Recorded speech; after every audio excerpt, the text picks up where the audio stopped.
Good evening, everyone. Thank you for coming out and joining in our presentation this evening. Pat Dyer, I'll introduce him a little bit later, and I have put together a little presentation on some things that we feel are important for the golf swing and some of the injuries that we see commonly in our practice. I'm what we call a primary care sports medicine physician. As you can see, my name's Jeff Hausner. I work up at the MedSport office at Domino's Farms, and I work within the Department of Orthopedic Surgery.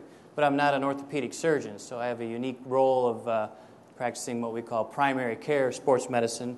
So it typically ends up being a lot of diagnoses of problems. If they need surgery, I send folks on to surgery. If they need therapy, they usually end up with one of the teams like Pat that's there.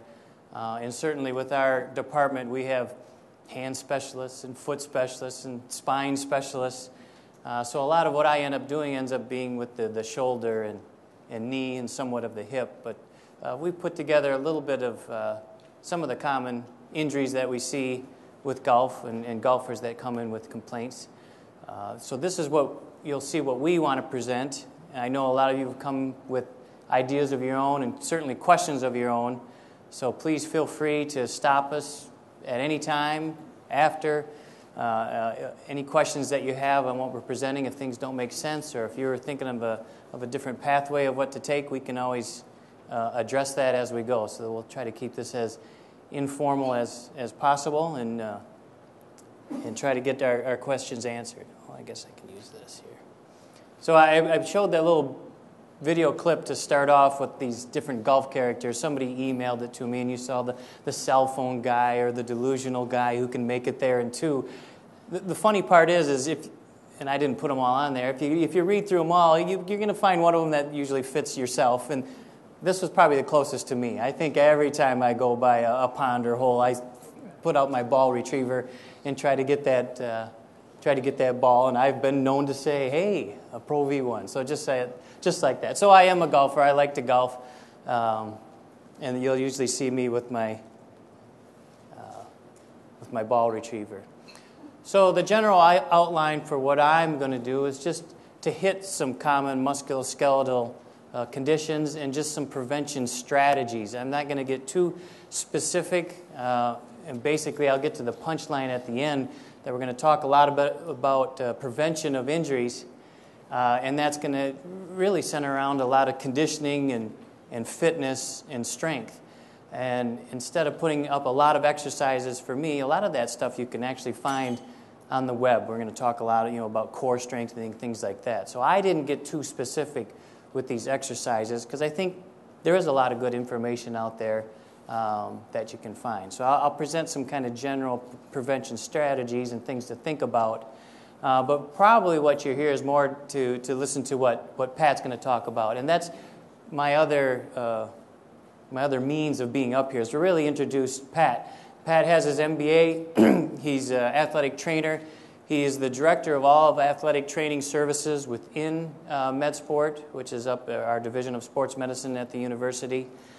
He's the director of our specific GolfFit program, which is a phenomenal program for golfers where he'll take individual look at you. And he'll explain that more, and he has pamphlets and paraphernalia in the back to explain the GolfFit program in more detail. He's also has a certification in the Titleist Performance Institute with specific training, and he'll get into some of that with some what do they call them, common swing faults that we get into, and ways to look for them and ways to correct that. So Pat is instrumental in that fine-tuning, look closely, particularly with this GolfFit program. So I'm basically here just to introduce Pat. But there are a few things that I wanted to go through, and they've given us an hour, but certainly if we need extra time for questions, things like that, we'll be happy to take that. So just a little brief background. You all know how popular golf is. There's 18,000 golf courses in the United States. I heard a stat once, and I don't know if it's true, but a golfer told me that there was somewhere around like 1,100 golf courses in Michigan, and there was it was a few more than McDonald's. There was actually more golf courses in Michigan than McDonald's. So I don't know if that's true or not, but I heard that a while back. 60% of professional golfers sustain golf-related injuries, 40% of amateurs, and there's 55,000 emergency room visits, which kind of gets us to a breakdown when anybody thinks of golf injuries. Jumping down to the lower one is more of the acute injuries. Those can happen. You know, that's where the golf ball hits you, the golf club hits you, you twist your ankle. The acute injuries, that's where you'll end up in the emergency room. What most people think about, though, are the overuse injuries, and we'll get to those. You know, my back's really hurting because I hit too many balls. My elbow's really hurting. My shoulder is hurting. And then over on the right, it gets a little cloudy because, you know, I'll have a lot of patients come in and tell me about their shoulder pain and how it relates to golf, but that doesn't necessarily mean that it was caused by the golfing, but certainly they'll tell me, you know, I feel it after 9 holes, I feel it after 18 holes. So that's a lot of times what brings folks into me, is that these conditions are even aggravated by their golfing game, and we want to get them back in there. And then just a brief mention, jumping up to the top of the slide, about certain medical conditions. So I think I have that, and I only have one slide on this, because again, people talk about golf injuries, you think of musculoskeletal problems, but my primary care, I'm actually a family physician trained, my primary care background goes back to, I know I'm standing in front of these folks over here, so I'll keep moving. My primary care background goes back to thinking of what else can happen on the golf course. And I just wanted to point out something about the heart, because, what is it, the 5th highest incidence of heart attacks can happen on the golf course. You know, so you see AEDs now around. These are automatic external defibrillators. You see them in hotel rooms, in casinos, in airports, and things like that. And I just want you to be aware of that most golf courses have these, and you should probably know where they are. And many people think, well, it's an AED. That's too technical. That's things that I can't operate. But you can. They make these things so simple nowadays. In fact, they did a study on sixth graders who all learned how to operate the AED. So it's, you know, certainly as a physician golfer, I think about it, because I've gotten called out on our course, hey, somebody's down, things like that. But even for yourself, you know where that AED is, and you can really make a difference if somebody goes down. And you just put the paddles on, and the thing will do the rest. So it's just a little commercial here, if you will, for knowing where the AED is. Certainly your skin, going down to the next condition, when we talk about skin cancers and melanomas, protect your skin. Protect your skin, wear a hat, cover your ears, cover your arms. Lightning, don't play golf in the lightning, right? And then heat illness, dehydration. I see a lot of people out there walking, good exercise, you're outdoors, you're playing golf. Keep yourself hydrated. 1, you'll play better, and 2, less likely to have a medical condition. So just one slide on medical conditions. So going back to acute injuries, they did some studies on this. So what brings people into the emergency room from acute injuries? And about 90% of them are within those causes over there on the left. So open wounds, sprains, strains, fractures. I saw this, last summer. It was on our junior golf league. And a mother was helping one of the junior golfers who had gotten under a tree, and she was just helping hold back the tree limb, and back came the club, you know, cut her open. So things like that happen. So that's where body region, head, eye, so you can get cuts, bruises, hit by the ball. I've had to help out on a couple of those. So acute injuries do happen. From a treatment standpoint, you've all heard of RICE. We usually throw in PRICE in there, so that's protection. So you can protect that joint, rest it, ice, compression, elevation. So from an acute standpoint, from the injuries. From a prevention standpoint, it's just a lot of times common sense. You know, where are your fellow golfers playing? You know, where's the driving range balls being hit? I've seen that one, you know, going from one fairway to the driving range, or driving range to the other fairway. So just common sense. Some people advocate even eye goggles because they see more eye injuries, which can be quite devastating. But I think common sense will take us a long way in prevention of these acute injuries. From a musculoskeletal standpoint, I think all of you could have probably made this list just from either self-experience or talking with other golfers. From most all surveys that are taken, low back pain usually hits number one, whether that's men, whether that's women, whether that's professional, whether that's amateurs. The low back usually hits the top. Somewhere below that's going to be elbow, shoulder, wrist. Those vary, and I can't quote exactly how they vary. It varies based on amateur versus professional versus women. There's a little bit of subtle differences there, but those are probably the big things that happen. Certainly other joints can be injured, the knee, hip, ribs, sometimes we'll see foot and ankle. So I was just going to cover a couple of these. Common factors pretty much to all these injuries. Put age at the top. You know, we can't really do much about that one, but that's just how things go. The tissues aren't as distendable, and they're not as flexible, and they're unfortunately more easily injured. Poor swing mechanics come up. That's probably where what Pat will touch on, and plus your pro or teaching professional, which I am not, but the teaching professionals can actually help, obviously with your swing, because we all want to play better, but also from a prevention of injury standpoint. Overtraining, that's probably the number one where I see somebody come in. You know, we have a couple of cold winter months. They haven't played for a while. They go out, the weather gets good, hit too many buckets of balls, and then the shoulder's hurting, the elbow's hurting, and then it's hard to recover. Then it's hard to get back into your normal routine. Sometimes equipment's a factor, but probably the biggest general categories just can be poor fitness, poor conditioning, where you're actually putting a lot of strain on various parts of the body without proper flexibility, without proper strength. They're going to wear out. A warm-up comes in with that too, and I'll get to that a little bit later. So with your injury prevention strategies, make sure you warm up. You know, just don't be the person that gets out of the car, runs the first tee, and away you go. That's where we have seen with surveys that more injuries do happen. Yeah, question? I have a question. I don't quite understand why a lot of golfers think that having fun on the golf course is taking a six-pack on an 80-degree day and drinking beer. I don't either. How come golf courses don't, advertise that this is not good for you? That's a good question. He says, why are golfers out there thinking they're having a good time with a six-pack in the hot weather, not keeping up with their hydration? Your question's kind of more of why doesn't the golf course promote better, better medical? I've never seen a sign that says this is not good. It's going to dehydrate you. That's a very good question. I don't know why the golf courses haven't taken more ownership of that. You wish it wouldn't be that way, right? But you're right. You see some people that get out of hands, and it's probably where more of those acute injuries happen, right?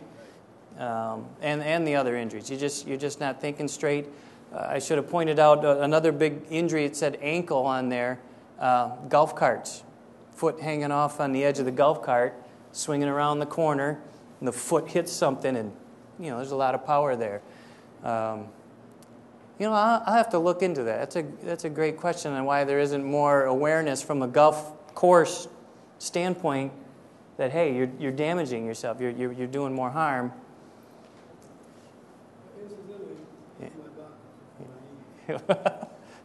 I hope you're doing okay. Very, very, very good question. I don't know why that is. We'll have to look into that. So, adequate warm-up, conditioning, and fitness programs. We'll talk about that a little bit. But again, I kind of sometimes rely on the internet there because there's a lot of these conditioning programs, and I think they're all good. Depends on what your schedule is going to be, what access do you have as far as training equipment and things like that. But there's always something that you can do to improve your fitness. Pay attention to swing mechanics and technique. We'll get to that with Pat. Equipment, make sure you have good shoes and fitting clubs and things like that, which are important. So just briefly, low back, as I said, that one usually hits the top culprit, if you will. There's a lot of things that can happen to the low back that cause pain. But just some of the more common things that can happen, I put on your herniated intervertebral disc. That's what you may have heard, the slip discs, or somebody threw out their back. So the disc is that space in between the vertebral bones, And as we get older, that's more likely to sometimes herniate out. And what happens in a herniated disc is part of that disc material comes out and bumps against the nerves, in and of itself painful. That's also where you can get that pain down the leg. So you can get slipped discs. The facet joints are like the little, I call them little feet of the vertebral bodies, and they can get arthritic or they can get immobile. Some people believe that they can get rotated one way versus another because we're always swinging one way, whether that be right-handed or left-handed, so these facet joints can get rotated. The SI joint, sacroiliac joint, you may have heard. Some believe that that's 40% of causes of low back pain. And the sacrum is your lower part of the lumbar spine, or the lower part of the spine. So if you come down with your lumbar vertebrae and you get kind of to your flat, almost your butt bone that's there as it connects to the pelvis, there's a little joint there. And it doesn't get much attention because people think, well, it's just a joint, it's got a lot of strong ligaments, doesn't move much, can't be the problem. But things that we see, it can many times be the problem, particularly with the golf because there's a lot of strain that goes onto that joint. Certainly arthritis, we maybe all be familiar with that. Muscle strains can happen, sore muscle. Stress fractures we may see probably more likely in our younger athletes that are doing a lot of bending activity. So this is just a partial list. There's a lot of different causes for low back pain. Why is that? Well, they've done some pretty good studies on that. There is an awful lot of stress that hits the lumbar spine, whether that's a rotational force or a shear force or a compressional force or a torque force. In general, those are about 8 times more greater than your body weight of all these forces. And again, probably going back to swing technique, we see more of these higher forces in the amateur golfer as opposed to the professional golfer. Some believe that there's more stress with the modern swing compared to the classic swing. And I do have a video to kind of compare those, so we'll get a look at it. I think there's one more thing, just kind of as an aside, people have looked at the incidence of low back pain, and you take the general population, you take golfers, it's about the same. That's just how prevalent low back pain is in everybody. So is it always golf that causes it, or is it just everybody has back pain and when you golf, you feel it? It's hard to distinguish, but certainly with the golf swing, we see more of that. So let me see if a couple, they're real short YouTubes. So the first is Bobby Jones. So he's got a couple of slow motions here. So basically with that classic swing, you can see his left foot comes up. The hips turn more with the shoulders. That left foot comes up in a pretty fluid swing there. And many believe that there's less force on the back because of that hip coming up with the shoulder. And compare that to a more modern swing. I have Luke Donald on here.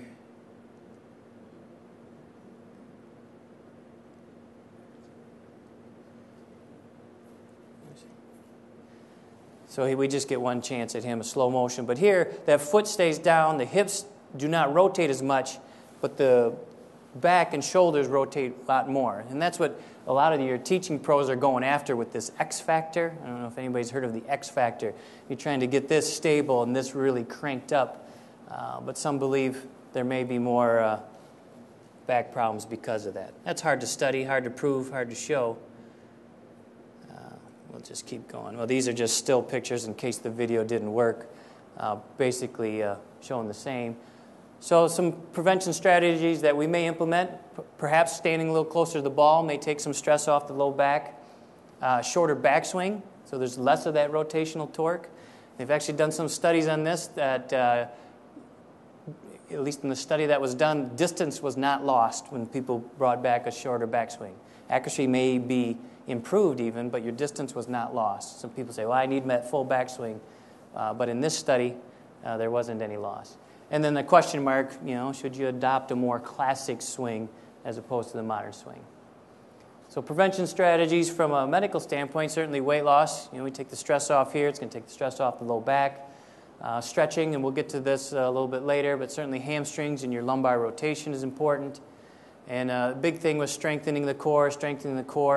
Again, Pat will get to some of this, and we can also demonstrate their exercises if you want. But the core is really the key, both I think from a prevention standpoint and from a capability standpoint. I think you'll hit the ball farther if you have a stronger core, stronger legs, stronger base. Shoulder problems that we'll see, anything to go on with the rotator cuff, whether that be this impingement where the cuff's getting pinched, or the rotator cuff will start getting partially torn, like think of your sock, it starts to get worn a little bit, or it can get fully torn, again like the sock has a big hole in it. And that's typically of your lead shoulder that we'll see more problems there. Impingement is a form of this rotator cuff problem. Arthritis we'll see as a cause. And then occasionally, and mostly in the younger golfers, can get a cartilage tear within the shoulder joint itself. And that can really wreak havoc with your game. So prevention strategies, maybe from a golf standpoint, perhaps a flatter swing can take some stress off of that rotator cuff so it isn't pinched as much. Again, we're going back to prevention strategies of strengthening the rotator cuff and the shoulder girdle. And again, we can show you some of those areas to strengthen. Stretching out the capsule. You can stretch out your posterior capsule, stretch out the anterior capsule just as simply as getting into the corner of the room and just kind of leaning forward so that flexibility can help. Elbow, I think we've all heard of tennis elbow and golfer's elbow. So tennis elbow is the lateral epicondylitis, so on the lateral on the outside. Golfer's elbow is going to be on the medial side, medial epicondylitis. And typically, for a right-handed golfer, on my trailing arm, it's going to be more of a problem of medial epicondylitis, or the golfer's elbow, and more of a problem on my leading arm of lateral epicondylitis. It's probably not that important because I see both problems that happen on both sets of elbows. And it's typically from this gripping action, repeated motion that sets up the problem. It's not termed correctly. You know, this epicondylitis would indicate more of a problem of inflammation. And that's maybe what you've heard or maybe what you've been taught. But the problem ends up being more of a problem of degeneration. So that tendon, there may be a short period, maybe a day or two of some inflammation that was set up there. But when you get more of a chronic problem, it's more of a degenerative process. So that tendon starts to break down. That's why they take so long to heal. That's why you really do or should have to stop playing, because every time you go out there and grip the club or swing the club, it puts some more tug on that area, which is very, very, very slow to heal. So it's more of a degenerative process. So the anti-inflammatory effects of medications or ice, they may help it feel better, excuse me, but probably don't help heal it as much as some of the stretching and strengthening that we can do. Which, on the right side, so you can stretch your forearm extensors and flexors and strengthen them. So the stretching is pretty straightforward. You can stretch your extensors just with some extension of the wrist. Stretch your flexors with forward flexion of the wrist. Strengthening is as simple as that as well, by taking a small weight, can of soup, 1 or 2 pounder, doing extension, doing flexion to build up some strength in that area. From a golf standpoint, some have advocated larger grips that may take less pressure off that area, even softer grips. Your type of grip, your pro can look at that, or somebody can look at if you're really strong gripped. That may tend to lead to more of these golfer's elbow or tennis elbow. Grip pressure, if you're really gripping tight. I think that's what I've found to be the most troublesome. So if there is tight grip pressure, there's a lot of stress and strain on the areas of the lateral epicondyle and the medial epicondyle. Graphite shaft versus steel shaft. The graphite shaft, there's going to be less vibration, which hopefully, or again, may reduce the grip pressure. Just in general, with the wrist, you can get overuse injuries of the tendons within the wrist just by golfing, gripping too much. Some people may develop carpal tunnel syndrome, so a nerve problem where there's compression on that median nerve right within the wrist. Ligament and bone problems typically happen from more of an acute traumatic. That's where you hit the shot fat or hit a tree root or hit something on the ground, and that's where this bone problem we call the hook of the hamate, sometimes we'll see injuries there, or ligament injuries to the mid-wrist, just from usually more from a traumatic injury. I think Rory may have had ligament injury when he hit the tree root. Hip problem, just again, arthritis is very prevalent. So we see a lot of hip arthritis in golfers. We think there's a little more rotational torque on that lead hip. Jack Nicklaus, that was his lead hip was the one that he had replaced.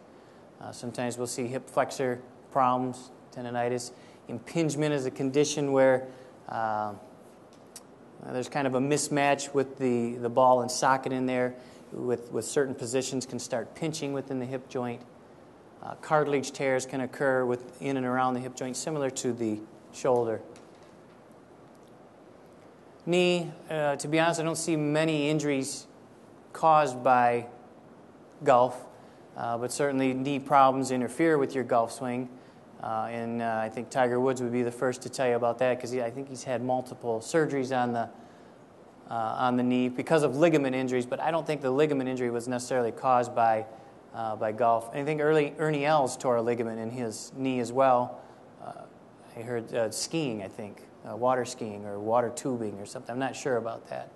But certainly knee problems that you may have heard of: arthritis, meniscal cartilage tears, articular cartilage injuries, that's the cartilage on the end of the bone, and then the ligaments we talked about. Just as an aside, one of the researchers down in Australia did some research on trying to improve club head speed, so trying to improve your game. And she found that doing an aerobic warm-up to raise your body temperature and heart rate, doing stretching of the neck, shoulders, torso, hamstrings, wrist, and forearm, and then doing some air swings improved your club head speed. So after reading this study, I always go for a bike ride, go out and run, try to sweat, or do something to increase my heart rate, do some stretching. So this was one that really piqued my interest. So I thought I would share that with you, that I always try to go out and do something aerobic first. I used to think, well, I'm just going to get tired when I'm out there, but it seems to help my golf game. A lot of balance, flexibility programs, Tai Chi, yoga, Pilates. I think these are all great. Just some general stretching principles. You want to do a gentle, easy stretch. Just hold for no more than 20, 30 seconds. Don't bounce. And these need to be performed regularly. There's some debate and controversy as to exactly what contribution does stretching do to sport performance, injury prevention. And again, there's a little bit of debate, but most everybody agrees upon that the stretches have to be performed regularly. It's not something that you can just do and stretch, go out and play, and you'll have a better day. It's a stretching program over a long period of time where you're going to see more benefits. Strengthening, again, in general, your forearm muscles, your rotator cuff, strengthen the core, strengthen your hip to stabilize. You've got to have a stable base to swing the golf club. The power doesn't come from up here. It comes from down here, from a stable base. So strengthen your legs. Throw in endurance training. Certainly if you're out there walking 18 holes, we know that's an endurance exercise. So build up your endurance. Get some walking in, biking, elliptical training, swimming, running, any of those. And so just on the summary, if any of these exercises that you adopt, it has to be performed longitudinally, over the season, preseason, in the wintertime. It's just not something that you can jump out and jump right on the golf course. You have to do them on a long-term basis. And I just wrote down the website here from the University of Michigan Health site that just has some general principles about stretching and strengthening. And I can always put this back up at the end if you want to write that down or write it down for you. So I don't know if I left... Yeah, we're about a half hour, so we're pretty good on time. I suppose I could take some questions, or we could wait till Pat finishes. If we have some questions, sure. Is there any type of supplement? I say that vitamins, glucosamine sulfate, particularly MSM, anything on that line worthwhile? The question is there anything out there, anything, particularly supplements that he brought up, anything worthwhile? You mentioned glucosamine, so I'll answer that one, and no, that's not. It doesn't do what it purports to do, which would be to rebuild or restore or maintain cartilage. That one does not. I've had it explained to me that it's like eating hair to grow hair. Doesn't work. Now, there's probably no ill effects for it. And there are some patients of mine who do have arthritis, maybe neck, knees, who take it and say they feel better. And that may be true because of those studies, people who take the glucosamine, there's a few that may feel better above anything that you would consider placebo. So if somebody takes it and they feel better, I don't tell them, no, you're crazy. No, they may actually feel better. So the probably only downside is going to be the cost, but I typically don't recommend it specifically. You see most on the shelf glucosamine hydrochloride, but I've attended seminars where they specify glucosamine sulfate, and they said there was some difference by taking that. The qualification was take glucosamine sulfate as opposed to glucosamine hydrochloride, right? Which I am not aware of those studies, but perhaps it's out there. And as far as the other, supplements, in my mind, I view supplements as just that, supplements. I don't,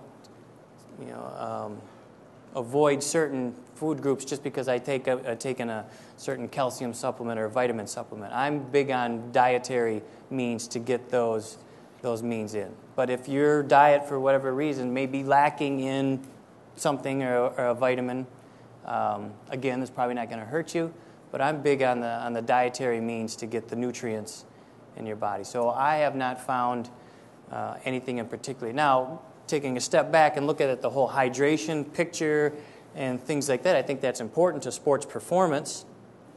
Properly hydrated, the appropriate fuel in your body. Going back to, beer isn't the good fuel.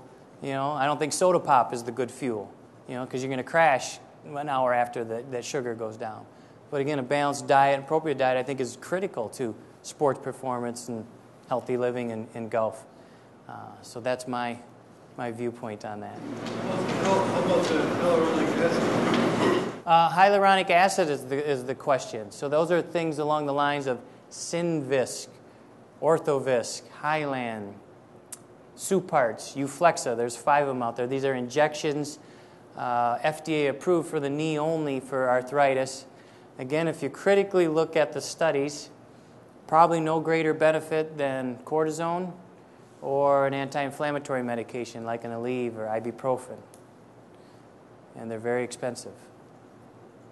So it hasn't helped as much as we would want. I have a question that comes at it, and it may be something that you could answer your part. There seems to be a fine balance, at least from what I'm reading. I run 3 times a week, I live 3 times a week, and I play golf as much as I can because our summers are limited. There you go. There seems to be some balance between strength and flexibility of muscles, and one of the exercises I focus on when I go to the gym, just because it's a great compound exercise, is to do pull-ups. Now, I've read in places, and I remember more distinctly, if you read Hank Haney's book about Tiger, he actually has a gripe about pull-ups, saying that it reduces shoulder mobility. Now, how do we get around? I'm not lifting my body weight at 150 pounds. If I do 10 reps, I don't consider that in the low rep heavy weight range. But how do we get around that balance of how much exercise strengthens, and at what point does the strength become inflexibility of muscle? That's a great question. I don't know if everybody heard about basically trying to find this balance of strength, which we're promoting, versus flexibility, with the thought being if you get too muscle bound, too strong, that you may compromise on flexibility. It's a great question, and there is a fine balance. I'll let Pat answer too when he gets the microphone, but I would consider more the strength from the ground up. Your ground reaction forces. I would concentrate more strength here to build that solid base. Where somebody crosses over from the upper body, I'm getting stronger, but oops, too strong. That's a real good question, which I don't know if I would be able to answer specifically looking at somebody. The biggest thing I equate it to is if you think of a rubber band, get a big, thick rubber band, it's hard to stretch, but it's going to be very strong. So as you said, there's got to be that balance of enough strength to prevent injury, but not too much strength where you lose flexibility. Sure. So that's the goal. So if I can add on then I'm not the kind of frame that really puts on a lot of muscle. Vahan actually calls me the quintessential runner frame.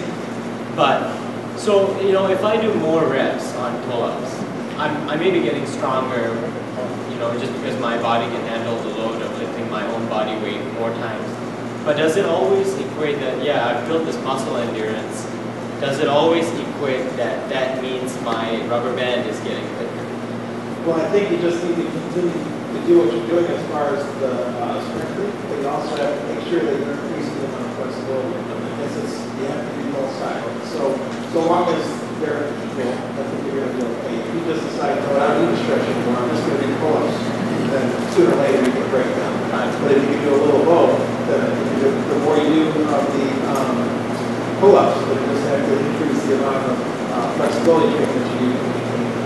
Really, I think there's no one exercise that's going to be bad or good for you, but I think pull-up, if you can't do anything, pull-ups are great for you because it involves your shoulder, your core, your whole body is going to help you get off the ground. So I wouldn't say that a pull-up is a bad thing to do. It's just you have to maintain the flexibility. All right, good. Everybody hear me all right? I haven't ever used one of these, so if I talk too loud, just yell at me. But just to follow up on the carpal tunnel thing, I think what Dr. Hauser mentioned, night splints, just so that the information gets to you, very important, I think. And then to the point, there are some surgical interventions as well. But it's a tough one to manage, that's for sure. So. But anyways, my name is Pat Dyer. I appreciate the time. It's been, I want to lead off by saying I'm not a golf professional. Anybody who's played golf with me can definitely attest to that. But I do love golf. I grew up around golf. I spent a lot of time playing golf, and I am kind of a geek about the golf swing, and I like to work with the biomechanics of the golf swing. As Dr. Hauser said, I work at the University of Michigan MedSport. I manage our athletic training program there, and also manage our GolfFit program.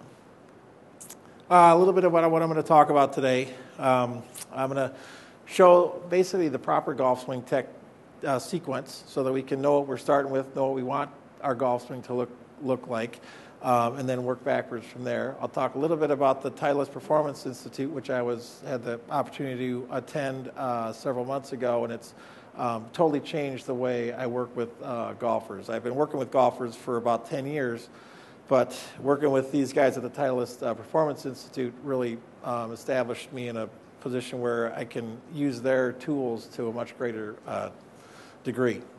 When I mentioned, they have 10 mistakes that they identified, and they've grouped pretty much every golfer into one of those mistakes. And then I'm going to go through the ones that are the most important, really, and the most injury-causing. Some of them will cause a bad golf shot, but a few of them will actually cause injuries. So I want to make sure we take note of those. Briefly go through return to golf after surgery. People will have rotator cuff repairs, ACL reconstructions, those types of things, some hip replacements. And I want to just mention some of the things that some of our physicians will often say when we have patients that have a surgery, and one of the first questions is, well, when can I get back to golf? So I want to touch on that. And I will talk a little bit about my golf-specific exercise program that I give to most of at some point we'll get some of these exercises if they are in the golf program. And then I'll talk briefly about the MedSport GolfFit program and what we do for our patients. To start with, one of my favorite golf swings to watch is Rory McIlroy. And one of the things that's so great about Rory McIlroy's swing, as Dr. Housner alluded to, is that he's 23, and none of us can switch that. So we look at his swing, and the first thing, let's see if I can work this. So I like to watch his setup to start with. He's got a good neutral spine right here, so he doesn't have a big cup in his back, or he doesn't have a big arch C. But then he gets over to his full backswing, and you can see the amount of rotation in his shoulders, and there's not really that much rotation in his hips. So this is a good example of what Dr. Hauser was talking about at the modern golf swing and what these guys are trying to get and trying to develop power by that coil and on the hips versus the shoulder in that rotation. So then, as we look at his follow-through, there's a few things that I'll mention further on in my presentation, but there's the glute medius is a muscle in your core that allows him to swing like that. And if he doesn't have a strong glute medius, there's no way that he's going to establish that. So I'll go into a little more detail about why that's so important.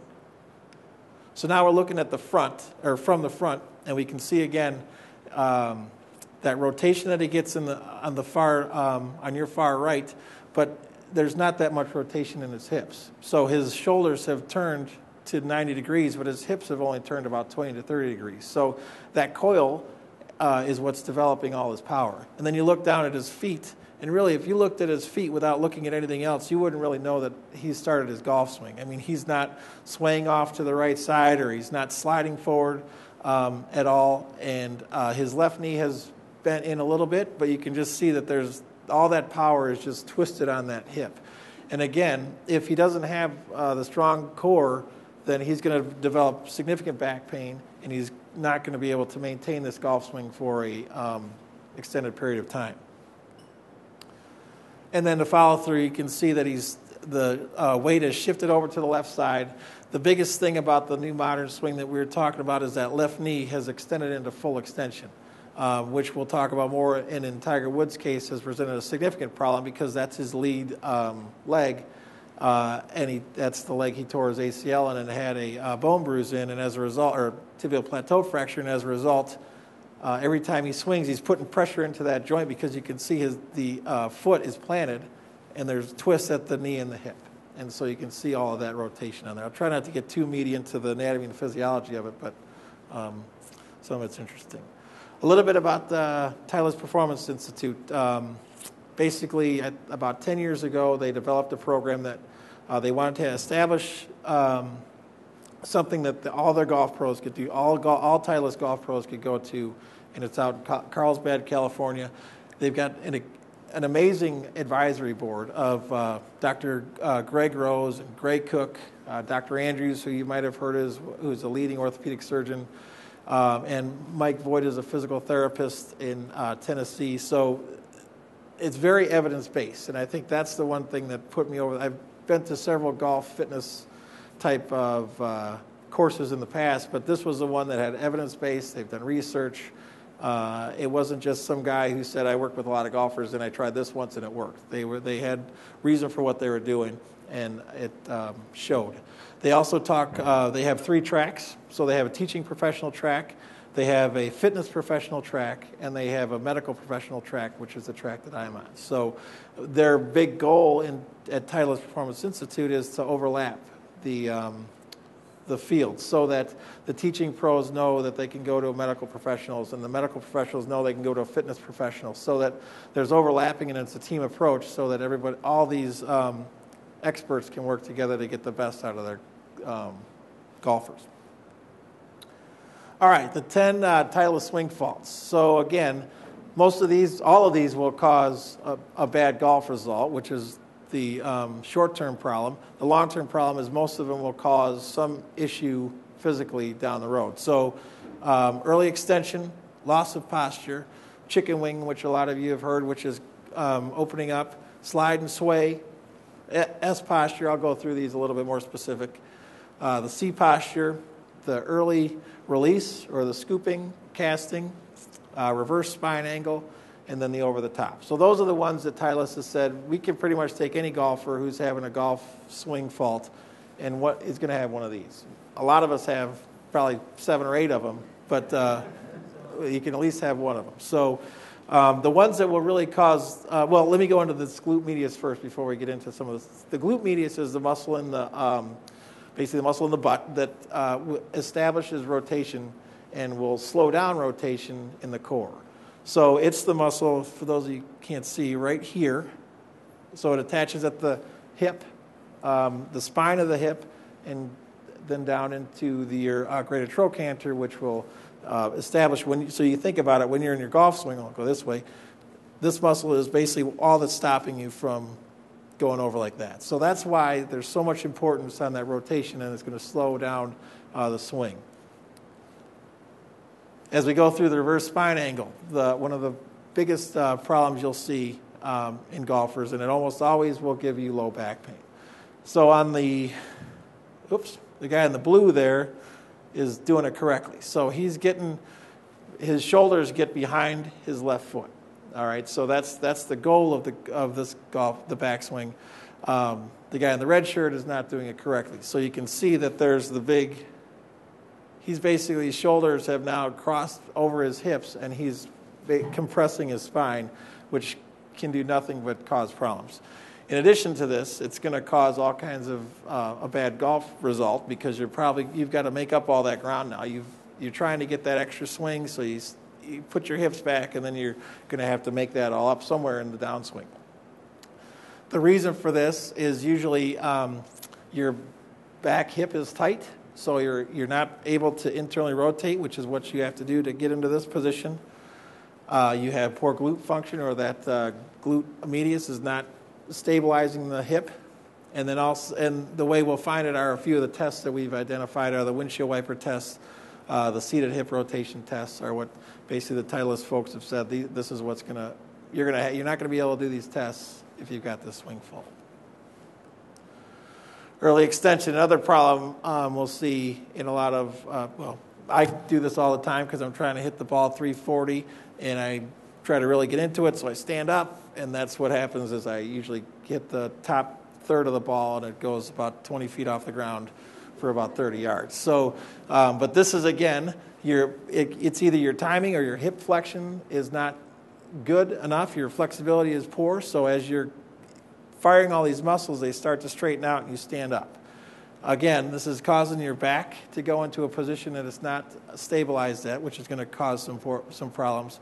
And again, as you come through, the lead hip now is not allowing you to rotate on it, so you're starting to straighten out. So another issue that can come up, and you're going to get some hip pain, but you're for sure going to get some back pain with this. And then the S posture. So one of the biggest factors that protects your back, if you want to swing like Rory McIlroy, the reason that he can swing like that and make that coil on his lower half is that his abs are so strong.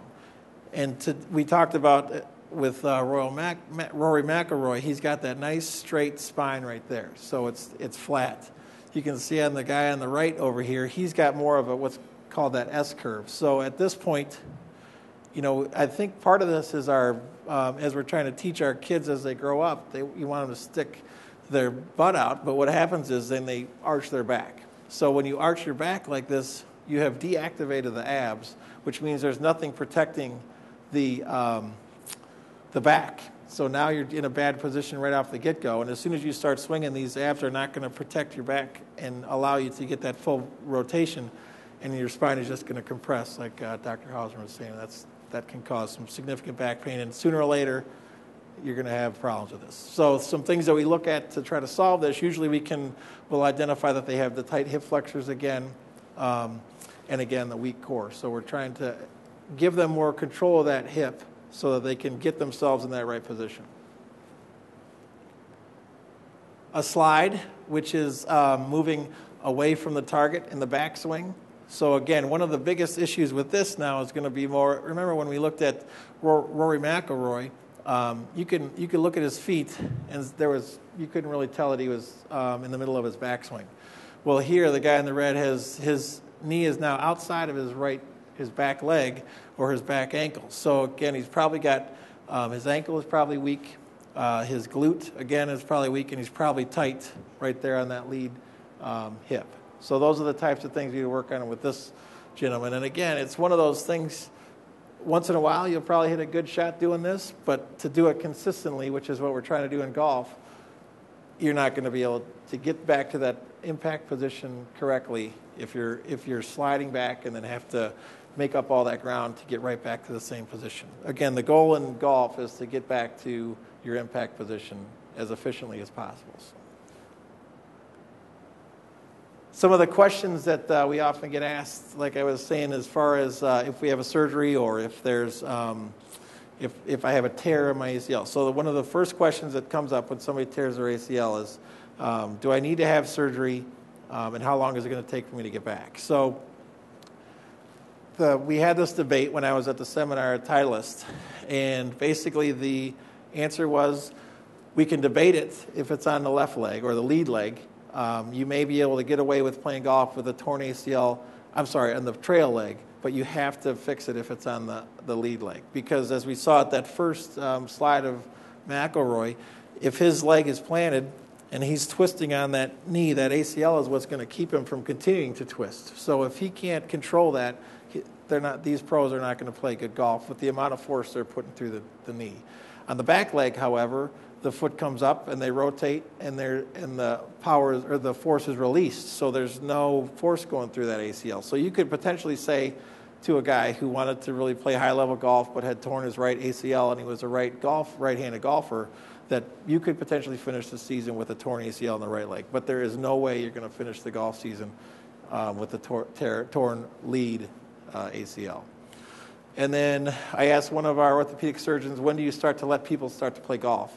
And the answer was, I usually allow return to golf at 5 months, but I insist that they improve all their lives. So I'm hoping that he will be my physician, because that would be a great answer for anybody to have. But again, what he's saying is the feet need to be stable, and you need to have good balance. Otherwise, if you're falling off, the knee is just going to be too awkward a position, and it's too hard to control all that. So usually what we do is, when we're rehabbing these people, is we'll say, you can start to chip and putt at about 4 or 5 months, start to take swings with a pitching wedge or a 9-iron, and then work your way up from there.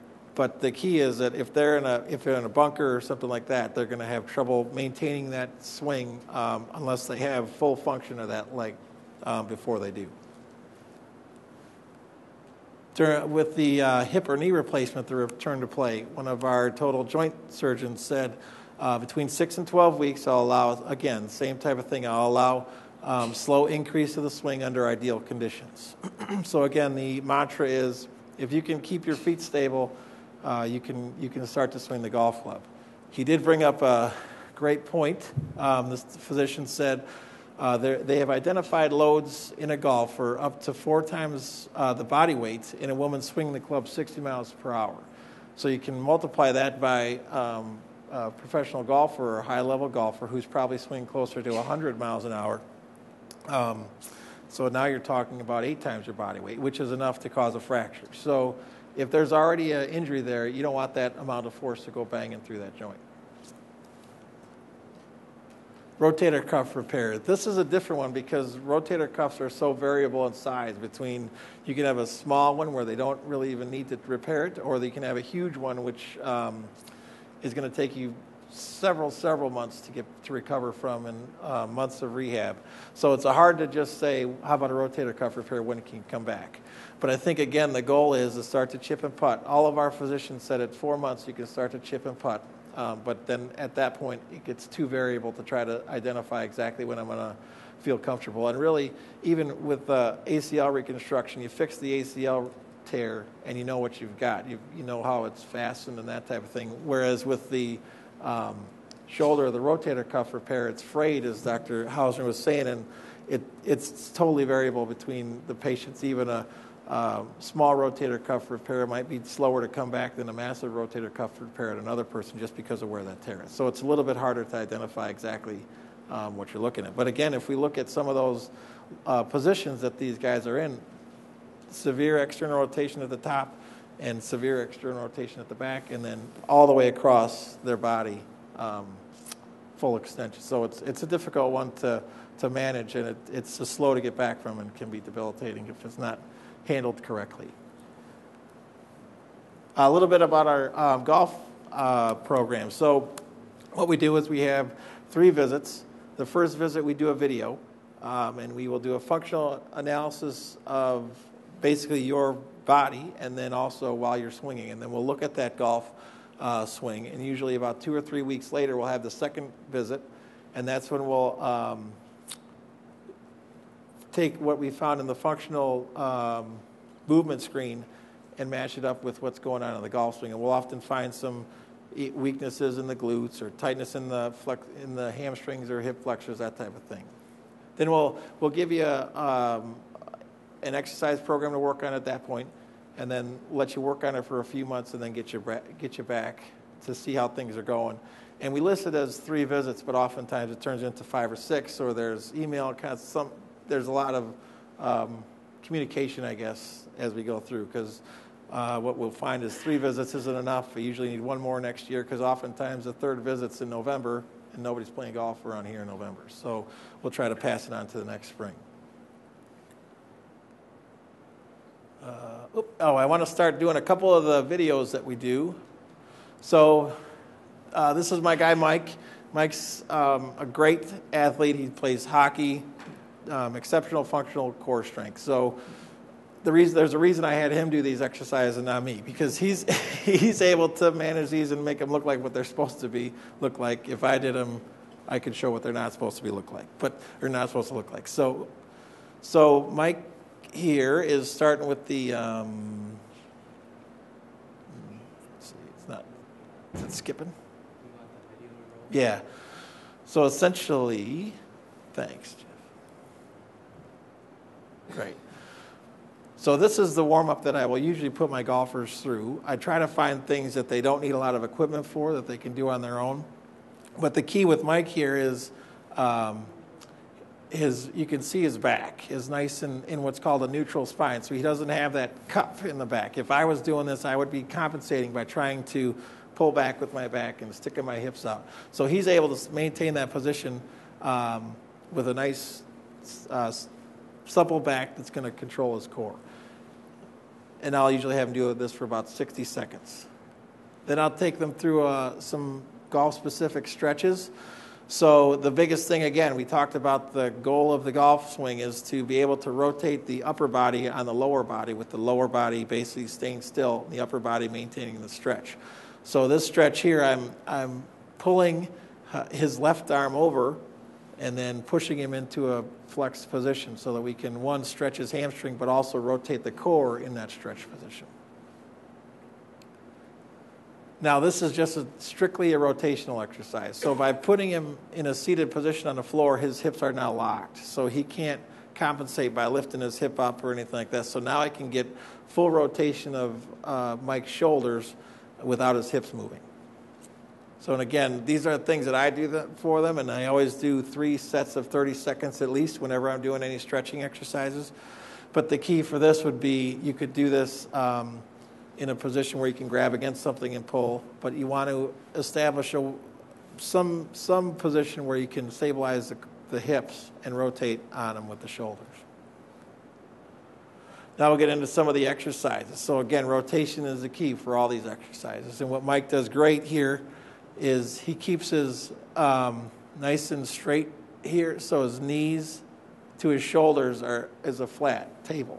If I did this, my hips would be dropping, which is incorrect. So Mike is able to fire his glutes, which are right here, which is allowing him to maintain that parallel action to the floor, and now rotating on it is what's building that strength around it. So I would have him do this for about 3 minutes, but the key is for all these exercises, and I think kind of to your question is when I'm working on somebody for golf-specific strength, I'm going to build for endurance. So it's not a situation where he needs to be strong once. He needs to be strong for 4 hours. So I would have him do this until he started to get sloppy. If his hips start to dip, that's when I know he's gassed and I need to move on to another exercise. So here we talked about the swing where the golfer is sliding over the outside of his ankle. So in this position, you can't see it too well, but he's in basically exactly a golf position. So he's got the bent knee with the 45-degree flexion in the hips. So at this point, Mike is, like I said, a pretty strong guy, and he's able to keep this in line.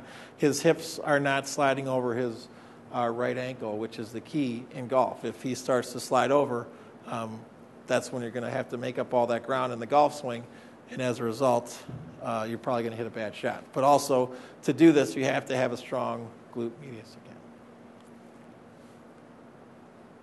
Now we're working a little more upper body, but again, the goal is to get into a golf position. So I'm trying to keep him in this kind of golf position with his knee flexed. He is opened up a little bit so that he can get that rotation, but I'm making him pull up, which is kind of what you're doing more in the golf swing, and opening up that chest so we can build that strength in the golf swing. And again, he's what Mike does a good job about. He's not pulling way back. It's basically a lawnmower, but he's not using his lower body to do this. He's stabilizing with the lower body and pulling back with the arms. Not on this one now. On the last one, he was doing about probably 30 pounds. So again, we're doing high reps, low weights. Now we're getting into the more difficult things. Here he's only doing about 5 pounds of resistance. So it's a good question. So, what's that? What age? That's a good question. He asked what age would I would start doing this. I think I don't start a lot of strength training on kids. I work more functional strength, so let them climbing gyms and that type of thing to get them able to use their body. When they get to be more of our age, that's when I'll start to do more of the function or the strengthening to maintain that function. Good question. Wait to at least after puberty. Yeah. Then they'll be able to gain more of the muscle strength. Right. What's the weight here? So here, the question was, what's the weight he's using? He's only using about 5 pounds. So he's not using a lot of resistance. And in this position, again, his hips are locked. So that's going to make him only use his upper body.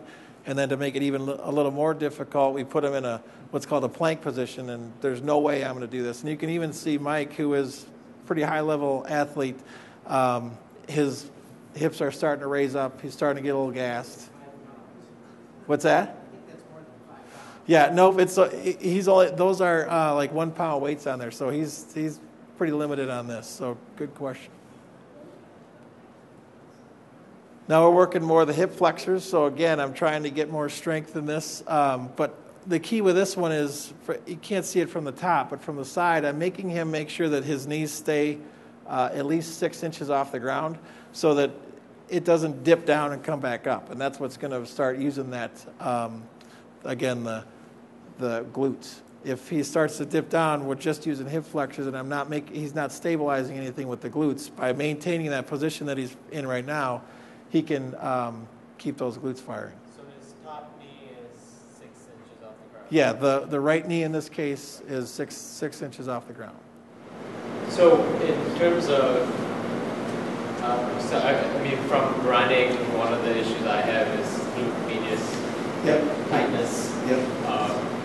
And there are there's a lot of literature about the rotation of the foot, the toes pointing upwards versus, so is that something you would incorporate into something like this, or is this just hip flexor, you're not worried about the glute medius at this point? Well, no, I think that's a good question. I am worried about the glute medius, but strictly for golf, or really this is for hockey or lacrosse or any of those types of things where there's some kind of rotation into it. The glute medius has got to stabilize versus externally rotate the hip. So it's more, I want it to maintain that position, and then he can still do the hip flexion with it. So great question. So now he's in the plank position, and we're doing the hip flexion in the plank position. So again, it doesn't take a lot of equipment. It's just a TheraBand around his toes. But again, Mike's starting to sweat a little bit, and his hips are starting to come up, but really this is great. I mean, if I was doing this, it'd be a mess. But he's able to get that hip flexion and maintain the core and the abs and the glutes firing while moving his body, which is kind of the key. Now, this is a little bit more towards your question, where we're trying to work the glute medius in motion, where before we're just using the glute medius to stabilize. In this position now, he is internally and externally rotating his hip, which is what's going to allow that glute medius to start to fire. Here again, we're starting to move it a little more. Again, what's great about Mike is he stays nice and tall, which is the key. If I were doing this, I would be bent over, trying to incorporate other muscles outside of the core to allow me to do these exercises. But he's just abducting that hip with some, and it's just as hard to keep it back as it is to go forward. how many times a week would he do this? I would usually have them do this 5 times a week. So, yeah, that's a good question. I think with this group of exercise, I'd have them do it, all of them, 5 days a week. But for most of us that are golfers, golf isn't the only thing they're doing. So if you can do a couple of them a day, that would be great. And at least, I don't want you to do them every exercise every day, though, I guess is the key. Concerning his core muscles, is he tightening, pulling his stomach muscles in toward his spinal column? Yes. So the question is he tightening his stomach muscles as he does these? And Contracting them toward his he spinal is. He's basically stabilizing all these muscles from the back around underneath the rib cage and just through the abdomen to allow him to have something to pull against, I guess, is the key. So yes, he's firing all those muscles. I think what happens to a lot of us as we get older, we start to get lazy and we'll get out of a chair by pushing with our arms versus just being able to stand up and use those muscles to straighten ourselves up. So that's the goal with a lot of these exercises, to get them back to using those muscles. And then the last one is, this is what we use to start to develop power. So this is a weighted basketball. The key here is that he needs to keep this knee straight. So the cheat or the compensation that I would do, I would let that knee roll over and try to use that, which would allow me to use more hamstring and more glutes, or more calves. But he's able to use just glutes, stabilize his hips, and just rotate the shoulders to get that ball to move forward. So. But again, the goal with all these exercises is that I don't need a lot of equipment because most people can't come into our gym 5 or 6 days a week, but they can do these exercises at home fairly easily. So I've seen this exercise being recommended with the cable. Yep. Yeah, it's not really the same effect because there's no release because Right. you have the constant Right. tension through. Right. And sometimes what that ends up doing is it throws you off balance because you're not getting rid of the energy. Right, right.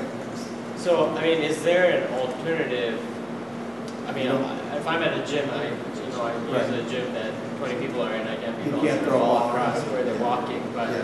what else could take its place? Good. Yeah, good question. So the question was, if I'm in a gym, I might not have somebody to play catch with, or nobody's going to let me start throwing basketballs around. So what I would recommend in that case is use a TheraBand, because a TheraBand you can control the motion and the resistance, but it's not like a pulley system where it's 10 pounds up, 10 pounds down. I would say a TheraBand or some kind of a strengthening cord would be a better option in that case. Some gyms have an incline trampoline. Yep. You can Yep. throw a ball to yourself against the trampoline. Which is great too, because then the catch is almost as difficult as the Right, throw. so a couple, but not every gym has it. Some of the therapy. Yeah. But that's all I've got. If there's more questions, I'm happy Thanks for to. your attention. I'm sorry for cutting into what Pat had to offer, because obviously that's fantastic stuff. That's very golf specific. So we appreciate your attention for staying a few minutes over, but we can certainly take more questions as well.